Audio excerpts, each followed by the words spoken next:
Donnie and Dolly. The team is supported by ableauctions.ca. Closing your business? We can help. And King of Floors, your vinyl, laminate, and engineered flooring superstore.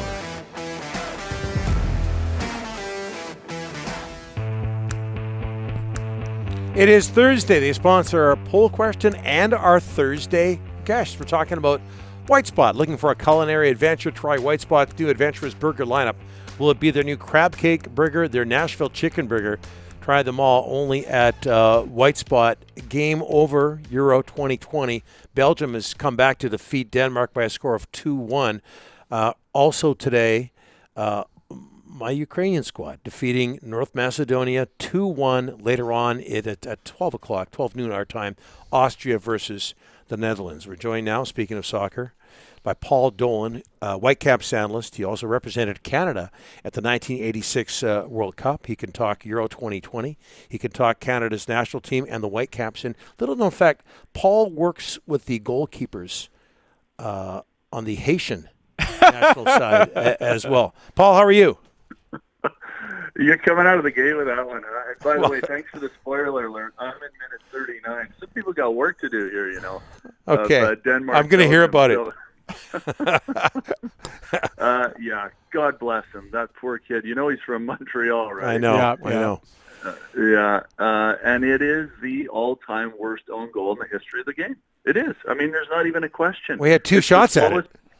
Yeah, and it's the slowest back pass I've ever seen. It splits the wickets cleanly, going 3 miles an hour, and then he knocks it over the line for good measure with a swing and a miss. I feel for him. You know, as much as I'm the biggest Canadian supporter in the history of the world and want to see Canada get through, of course, I knew that Canada would anyway. They're just a better team, and at some point we were going to score the goals that would take us there. I actually, first response is, that poor guy, because it's gone viral worldwide. It's in the Daily Mirror, the Sun, in England, all over the place. Oh, no. But anyway, you know, long story short is Canada absolutely deserved to get through there. You can say whatever you want about some of the benefits they had to do that, but they still had to go down to a tough place in Haiti. Even without a crowd, it's really difficult in those environments. And their quality shone through in the end. What's your worst gaffe? I haven't made one yet, but yes, coming on the show. Probably is. There's too many to count. You know, the one that I think was probably the worst was a game in Seattle against the Sounders where I had the ball at my feet, because I used to like to roll it out and then I would knock it long from there, try to pick someone out. But big center forward, I can't remember the guy's name. He was one of the better players, gets in the way of it and rebounds right into the back of the net. But you know what? In this day and age, too, where I was lucky enough to play in the day where I could have just picked that one up, where the Haiti keeper had to deal with it at his feet. So I didn't have as many situations like that. I'm sure that if I was playing in this day and age, I'd have knocked a few more into my own net. Dolan making it to the Ocho as we get back to the Canadian national team. I know there's a long way to go, but how big of an accomplishment is that? Well, it hadn't been done since 97. I remember the last game of that. Well, I played in a few of those games, but the last one we played was down in Costa Rica. It was like a dead rubber because we were already out. But that was in November of 97, and it was actually the last game I played for Canada. So that's how long ago it's been since we've been at that stage. You know, it is a little bit different. The Ocho is 8 teams versus the 6 at that time, and the qualifying to get through to that's a little bit different. But take nothing away, it was, especially in a COVID world, a really difficult thing to have to navigate your way through.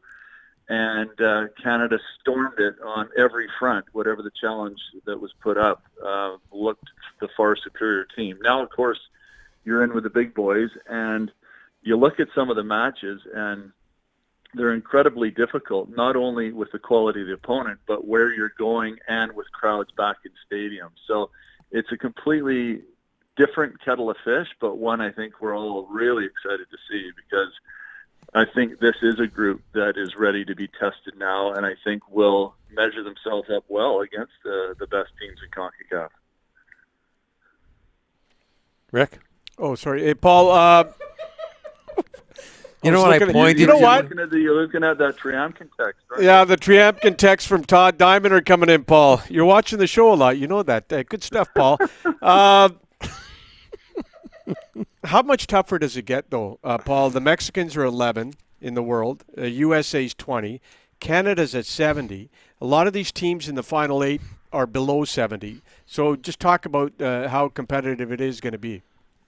Yeah, and I think those numbers right now are, I don't want to say bogus, but they're probably as inaccurate as they've ever been. And there's always a lot of contention about whether or not you should ever rely on those. I mean, the fact of the matter is you play in the Gold Cup, you play against that opposition, you kind of know where you stand in CONCACAF. We know that Mexico and the USA are the top 2 teams, but every time they've come to Canada in recent qualifications, Canada has given them a really tough game, whether it's way back to that 97 campaign I was talking about where we drew 2-2 with Mexico with a late goal that they scored, or the most recent Nations League game where Canada beat the U.S. 2-0. And I think that we can get maximum points from every team that comes to Canada. So it's a matter of what you do down in those environments. And they're all very difficult, even if teams like Honduras maybe aren't as strong as they have been when they qualified for the World Cup a couple of cycles ago. Anytime you go down there, the conditions are so difficult that it's just going to be a tough match. So aside from, in my opinion right now, Panama and El Salvador, which I think are on the lower end and not as strong as teams as they have been in recent times, still going to be very difficult down there. But aside from those two, I think, you've got 6 teams that are fighting for the 3 guaranteed spots that are just going to be, no matter what the conditions or where you're playing, are going to be toss-up games that are probably settled by a goal here or a goal there. Yeah, and Mexico's so tough. You're going to have a huge crowd there, and every time Canada plays there, they have a tough time. Euro 2020, I want to ask you about the Italians, the first team in the knockout stage. They did it with a game to spare. They've won 10 straight. What are they doing right, Paul? I love the Italians, and those are words I've never said before when it's come to football, only because I have lots of Italian friends, and I've always been an English supporter, or even when I was younger, a German supporter from the old Soccer Made in Germany days. That was the first team I kind of took to, and Tony Schumacher and the West Germany team from the 70s and 80s. But they've always been our biggest competitor, Italy. And the way they played in previous World Cups or championships was not always the same. I don't want to be stereotypical and say it was always a Catenaccio defensive style where they were diving or whatnot, because that just isn't the case anymore. They're the most exciting team in the tournament. I love the way they're playing. They've got 3 goals in back-to-back games. They haven't lost in 30. They've gone 10 games without conceding a goal, where they've scored 31. They are, I think you have to say, the tournament favorite and the most exciting team to watch right now. And I'm loving it. I think it's terrific for our Italian friends in this community, too, who are behind them, obviously. But just from an own spectator point of view, I've really enjoyed watching them. Where do the White? We're going to switch gears again here, Paul.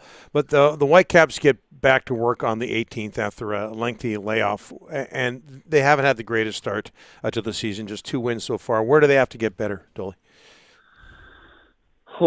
That number 10 creative player that everyone's been talking about, that they've been trying to secure, that just haven't been able to do it, seems to me as if it's the one area that could really turn them from an average team to a much better than average team. So if they can't get it from outside of the organization, can they get it from inside? Is there a player that can give them that spark in that position? And I know Mark DeSantis has tried a bunch of different formations and players in there, whether it was Caicedo in the last game, Dahome joining Cavallini up front, or even Caio Alexandre, who started in his first game kind of as that link person. I think those are questions that we probably, were first and foremost in Mark DeSantis' mind and his staff over these last 3.5 weeks. It's been such a long layoff that they've had a chance to experiment with some things. And they used it as kind of a mini camp, a preseason training camp that they didn't really have with a lot of the players not in that first preseason. So I think they're in their best shape ever except for maybe that one piece Yeah. of the puzzle that you hope is still coming. But I'm still as curious as everyone else as to how things will unfold as they kick the season back off here, having given that 3.5 week break to try to solve some of those issues. Yeah, I just said June 18th. Time flies. That's tomorrow. They play Salt Lake. Dolan, just very quickly, one more thing. I understand that you're like me, that if Canada has an important game, it has to be winter weather and hosted in Yellowknife or Whitehorse. Have I got that right? It's so funny, Donnie. I was on with your mates yesterday morning. Yes. Alfred and Broth, and I brought you up, and I said, you are 60th parallel or above only. And I mentioned Yellowknife. the real, and I want to go with you there, I do, because there was nothing better than when we played in St. John's, Newfoundland in September, and it was freezing, and they were wearing long sleeves and toques. But the reality is, in this day and age, with the Canadian team we have and how good of quality that those players are, the fields are used to playing on it. Like Alfonso Davies is playing at the best stadium in the world, let's say, in Germany at Bayern Munich. It hurts us as much as it hurts the opposition to go to a field that isn't of A-grade quality. And you've got to consider logistics coming into Canada. And I don't know if you had a look at the schedule, but the 5 clumps of games are now, majority of them are 3 games in a tight window with just 2 days in between, where you're also traveling. There's a situation where Canada's in Costa Rica, comes back to Canada 2 days later, and then goes back to Panama. It couldn't be any worse. That's having come in from Europe for the most part for most of the players. So all of those logistical things, I think, are a bigger priority than sticking them in cold weather, where our Canadian guys would probably dislike it as much as the opposition. Well, it worked in 86, so we've got that. Dolan, thanks for this. Appreciate it. All right, guys. Take care. All right, Paul.